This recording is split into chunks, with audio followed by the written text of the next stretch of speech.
ये सिर्फ एक मर्डर की कहानी नहीं है।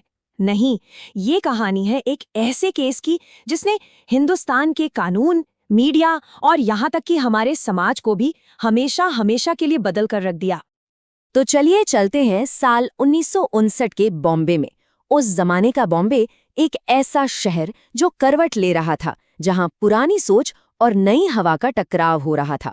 और बस इसी शहर में एक ऐसी वारदात हुई जिसकी गूंज आज तक सुनाई देती है।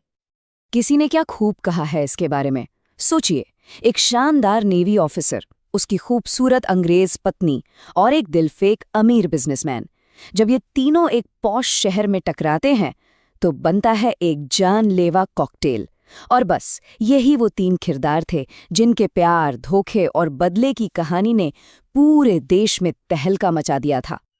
लेकिन सबसे बड़ा सवाल तो ये है कि जुनून में हुए एक कत्ल का असर इतना गहरा कैसे हो सकता है कि उसने भारत के पूरे जूरी सिस्टम को ही खत्म कर दिया। आखिर ऐसा क्या हुआ था? चलिए इस पूरी कहानी की परतें खोलते हैं। तो ये सब शुरू हुआ एक कबूलनामे से, एक ऐसा सच जो सामने आया और उसने घटनाओं का एक ऐसा सिलसिला शुरू कर दिया जिसके बारे में किसी ने सोचा तक नहीं था। तो इस कहानी में 3 लोग थे जो इसके सेंटर में थे। पहले commander KM. Nanavati, Indian navy के एक बहुत ही सम्मानित ऑफिसर। दूसरी उनकी पत्नी सिल्विया, जो इंग्लैंड से थीं और जिनके 3 बच्चे थे। और तीसरे थे प्रेम आहूजा, एक अमीर सिंगल बिजनेसमैन। तो वो दिन था 27 अप्रैल 1959 का। दोपहर के करीब 12 बजे सिल्विया ने अपने पति के सामने अपने अफेयर की बात कबूल कर ली और यहीं से कहानी ने एक खतरनाक मोड़ लिया। नानावती ने इसके बाद जो भी किया वो एक ठंडे दिमाग से लिया गया फैसला लगता है। देखिए, पहले तो वो अपनी फैमिली को सिनेमा हॉल छोड़कर आए, फिर करीब 2 बजे अपने नेवी शिप पर गए, वहां से एक झूठा बहाना बनाकर अपनी रिवॉल्वर और 6 गोलियां निकाली और वहां से सीधे पहुंचे प्रेम आहूजा के फ्लैट, जहां 3 गोलियां चली और शाम 4 बजते बजते वो खुद पुलिस स्टेशन जाके सरेंडर कर चुके थे। तो अब जब मामला कोर्ट में पहुंचा तो एक ही कहानी के 2 बिल्कुल अलग अलग पहलू सामने आए। एक तरफ थी डिफेंस की दलील और दूसरी तरफ प्रोसिक्यूशन का केस। डिफेंस का कहना था कि नानावती तो अपनी जान लेने के इरादे से बंदूक लेकर गए थे। उन्होंने आहूजा से बस इतना पूछा कि क्या वो सिल्विया से शादी करेगा। बस इसी बात पर हाथापाई हुई और गलती से गोली चल गई। लेकिन प्रोसिक्यूशन ने कहा नहीं, ये कोई हादसा नहीं था, ये एक सोची समझी हत्या थी।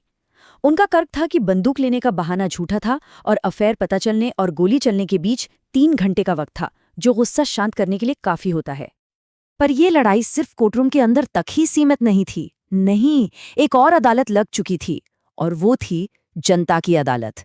और इस अदालत को चला रही थी उस वक्त की मीडिया।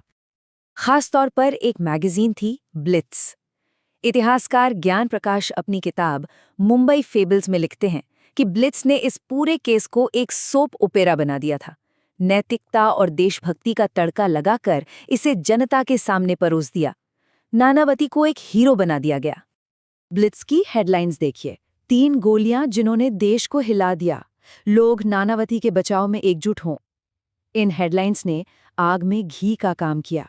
नानावती को एक देशभक्त पति के तौर पर पेश किया गया जिसकी इज्जत के साथ खिलवाड़ हुआ था, और प्रेम आहूजा को एक विलन बना दिया गया। और इसका असर जबरदस्त था। कहते हैं कि ट्रायल के दौरान ब्लिट्स की बिक्री बढ़कर 1.5 लाख कॉपियों तक पहुंच गई थी। सोच सकते हैं, सड़कों पर नानावती जिंदाबाद के नारे लगना आम बात हो गई थी। मतलब पब्लिक ओपिनियन पूरी तरह से नानावती के हक में था। तो जब कोर्ट में फैसले का दिन आया तो जो नतीजा निकला उसने पूरी कानूनी व्यवस्था को हिलाकर रख दिया। पब्लिक और मीडिया के इस दबाव का असर फैसले में साफ साफ दिखा। ज्यूरी ने 8-1 के बहुमत से कमांडर नानावती को हत्या का दोषी नहीं माना। जी हाँ, नॉट गिल्टी। सबूतों को देखें तो ये एक बेहद चौंकाने वाला फैसला था। लेकिन जो सेशंस जज थे वो इस फैसले से बिल्कुल भी सहमत नहीं थे। उन्होंने इसे एक परवर्स वर्डिक्ट कहा। मतलब एक ऐसा फैसला जो कोई भी आम समझ वाला इंसान सबूतों को देखकर दे ही नहीं सकता। ये एक बहुत ही रेयर और बड़ा कदम था। जज ने अपनी पावर का इस्तेमाल किया और केस को रेफर कर दिया सीधे बॉम्बे हाई कोर्ट। तो इस केस का कानूनी सफर काफी दिलचस्प है। देखिए, सेशंस कोर्ट में जूरी ने बरी कर दिया, जज ने उस फैसले को खारिज करके मामला हाईकोर्ट भेज दिया।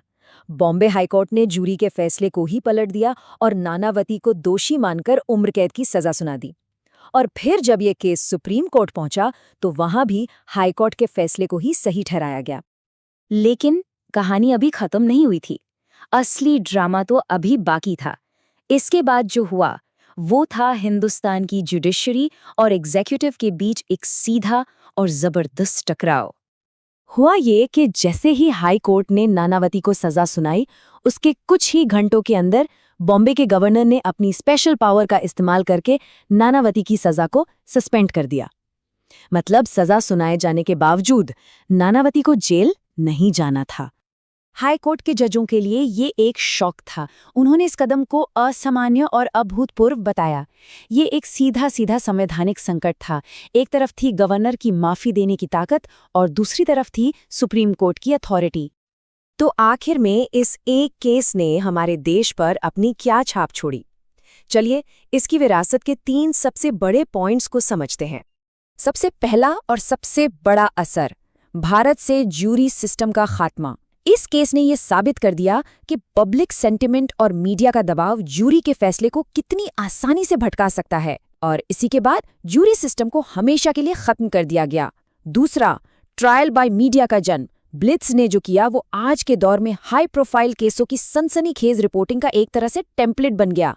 और तीसरा, इसने एग्जीक्यूटिव और जुडिशरी की पावर्स को लेकर एक ऐसी बहस छेड़ दी जो आज भी जिंदा है।